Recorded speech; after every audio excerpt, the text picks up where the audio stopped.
Hey, everybody, welcome into the Thinking Crypto podcast, your home for cryptocurrency news and interviews. I'm your host, Tony Edward. On your way in, please hit that subscribe button as well as the thumbs up button and leave a comment below. If you're listening on a podcast platform such as Spotify or Apple, please leave a 5-star rating and review.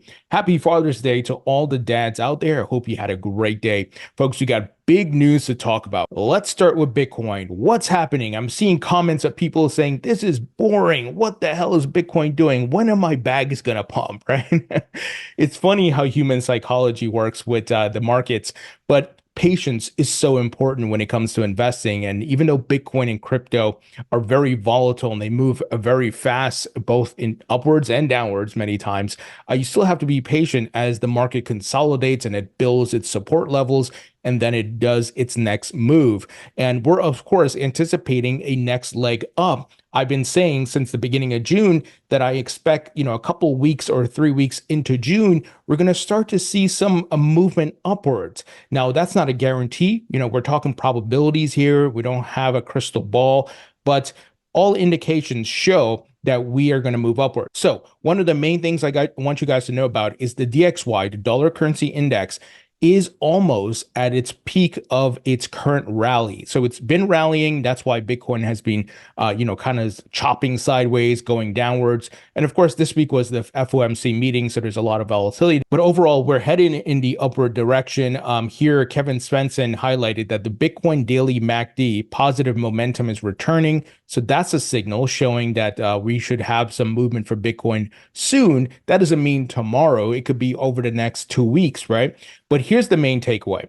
The dollar currency index, which of course has that correlation of if it's moving upwards, risk assets are going downwards. If it's moving downwards, then risk assets are going up. So here, one of the analysts published a great chart showing different models of Elliott wave and the wave counts and so forth, saying the DXY is almost finished here. So this pump that we're seeing should take us to about the 105.5 on the DXY chart, maybe topping out at 106.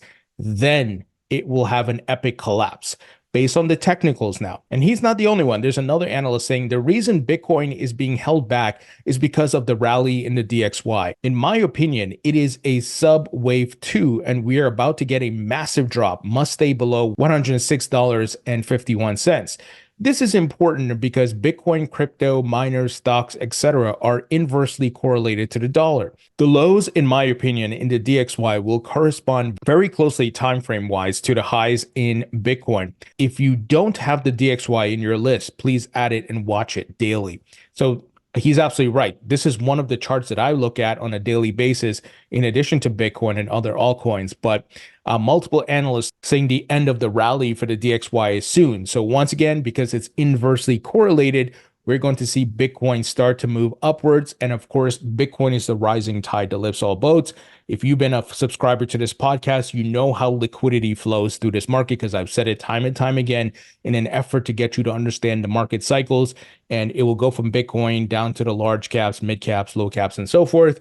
And, usually Bitcoin, Ethereum, and then to different alts. So be patient. If you are able to, buy the dips where possible, not financial advice, do your own research.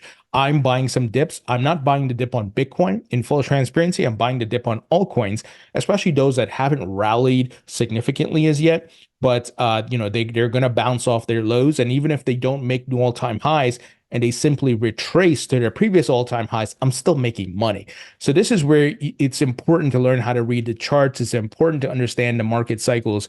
You may say, well, why aren't you buying Bitcoin? Well, I bought Bitcoin in December 2022 and January 2023.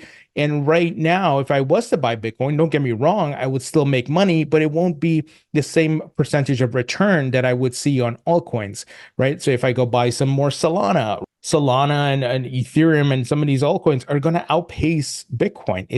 We've seen it time and time again. That doesn't mean Bitcoin is a bad investment.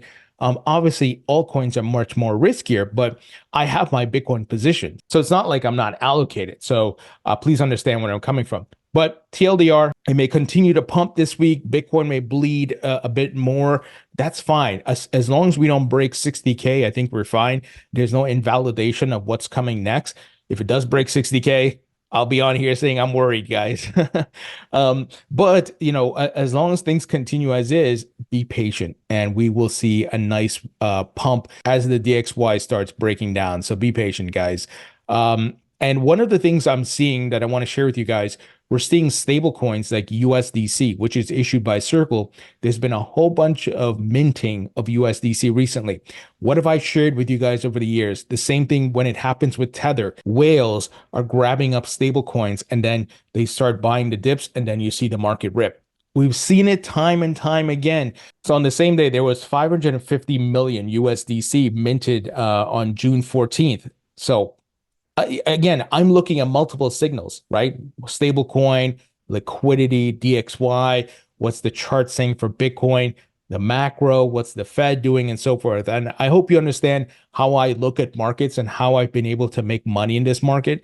I'm not the best technical analyst. I'll be the first to tell you that, but I know enough to be dangerous. I know enough to make money, and I've been here for multiple bull market cycles. So I've learned my hard lessons, folks, and I'm trying to impart that knowledge to you guys, and I hope you guys are grasping it. And you can of course be looking at other technical analysts like blockchain backer Alessio Rastani and many others to get as much information and get different perspectives.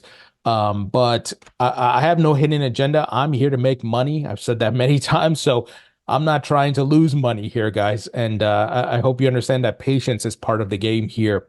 All right, quick word from our sponsor, and that's BitGo, which is one of the top crypto platforms out there, folks. BitGo works with many industry leaders, including Pantera Capital, which is Dan Moorhead's hedge fund, Bitstamp Exchange, Bitcoin IRA, and many other folks. Nike works with BitGo using their wallets for their NFTs. BitGo offers hot wallets, custodial wallets, self-managed cold wallets, and NFT wallets. If you'd like to learn more about BitGo, visit bitgo.com or check out the link in the description. Now, folks, I got some big news, and this is very significant. We've been talking a lot about crypto's impact on politics and the upcoming elections and how the Biden administration is failing because they continue to listen to Elizabeth Warren. And we're seeing many Democrats in the House and the Senate are starting to panic and wake up to, hey, we don't want to die on this hill. We want some of that crypto PAC money. We don't want to lose young voters, right? The stats show Democrats are losing young voters. And then if you continue to pile on crypto, which many young voters are invested in, you're going to continue to lose that young vote. It's pretty obvious. This is logical stuff. And here's proof. Biden admin officials, Mark Cuban and more, to attend crypto roundtable hosted by who? Representative Khanna. Khanna is a Democrat out of California. He's a big time Democrat, and he's one of the younger Democrats who has been very vocal about his support for tech and crypto. If you guys recall, he came out and said he would vote for the Fit 21 bill. Now he did, and so did many other Democrats, and we're waiting to see that bill get pushed through the Senate. But the point is, these Democrats are waking up. So the fact that Khanna is saying, hey, we need to host something here. And look, Mark Cuban, I think we all have seen, he leans more on the Democrat side. No surprise that he's there. Can they break through? Can they get the Biden administration to do a 180 here, especially as Trump is ramping up his support for crypto and calling out the Biden administration?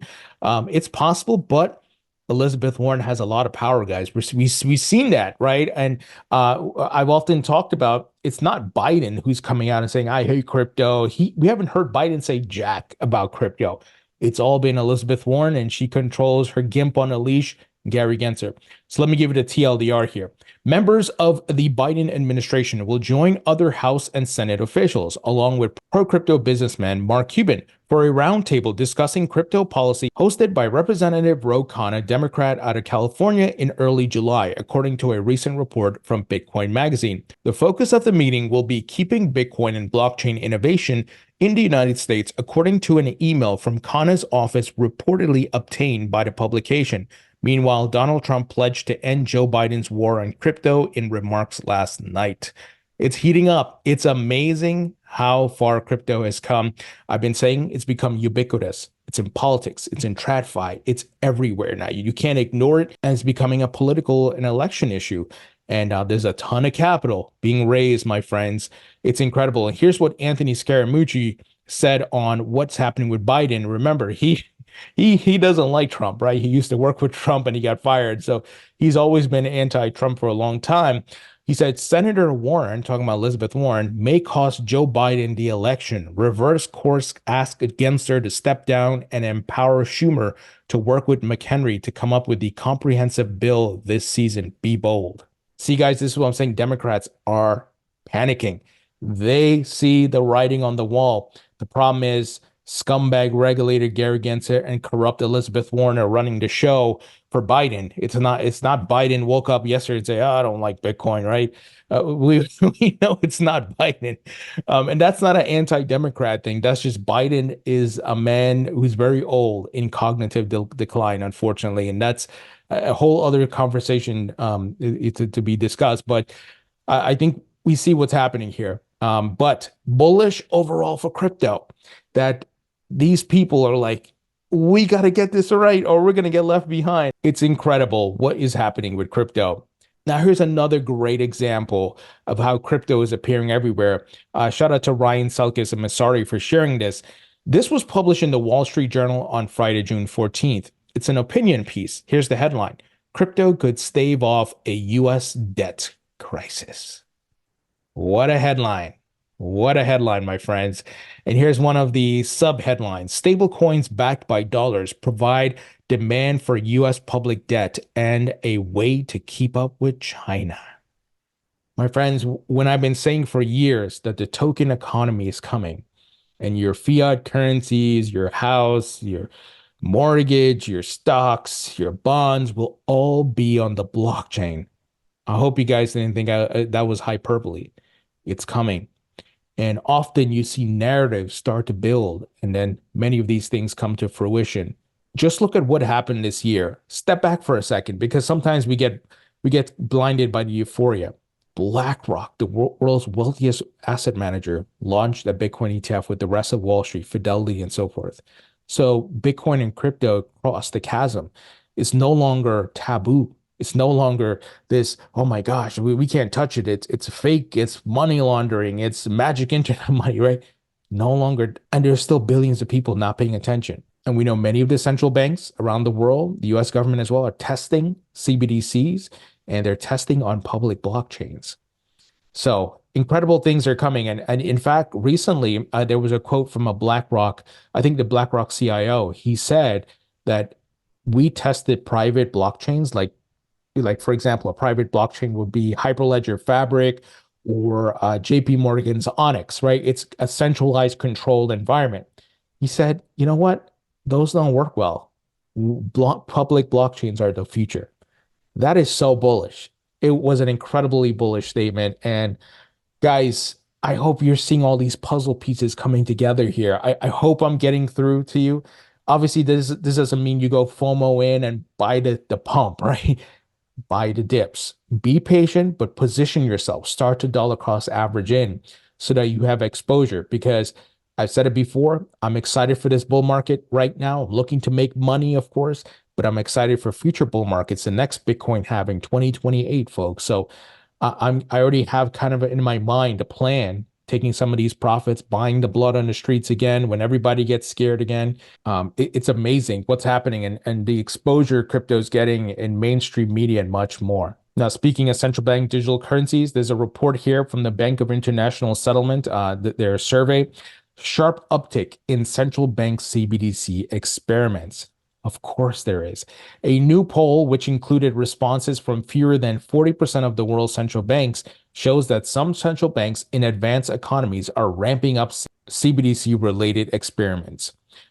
Folks, I think this current debt cycle that we're in and the money printing and the fiat system, I don't know how they're going to do it, but I feel they're going to use digital currency CBDCs to solve it. And I'm not saying it's going to happen 5 years from now. It could be 10 years from now. But I think the gears are in motion here that somehow, some way, they're going to figure this out. And if it's some one world currency, maybe it is, right? Where everybody's using the same currency, or, you know, there's more interoperability because there's multiple stable coins and CBDCs. And because of blockchain, it can easily be, once again, have that interoperability. That's possible versus what's, now, and currency conversion and all that. I think they're going to figure out some way. And I don't know if they're going to use Bitcoin as digital gold, as a hedge. I don't know. But I think they're going to solve it in this way. And part of the features of CBDCs is that they're going to be programmable where they can burn supply. They can inject liquidity into certain facets of the market and economy and then pull it out at different times to maybe avoid inflation. And this way, maybe there's more balance in the economy. And look, there's obviously some draconian things that come with that, right? Where you get somebody in power and they don't like what you're saying politically. They don't like your podcast. They don't like you criticizing it. Right? And then you have problems. Now, that's a whole other issue we have to fight against. But I feel this is going to be part of the solution to fix the fiat debt problem. So I don't know if you guys agree with me, but I would love to hear your thoughts on that. You can leave them in the comment section. All right, folks, that's the news. Be sure to grab a copy of my book, Rethinking Crypto, The Crash of FTX and the Rise of Safer, Stronger Digital Assets, which covers tokenization, CBDCs, and much more. It covers crypto's past, present, and future. You can grab it in paperback or digital. Grab a copy to support the podcast. Buy a couple copies for your friends and family to help them learn about crypto and this great opportunity that we have. Thank you for watching and listening, and I'll talk to you all later.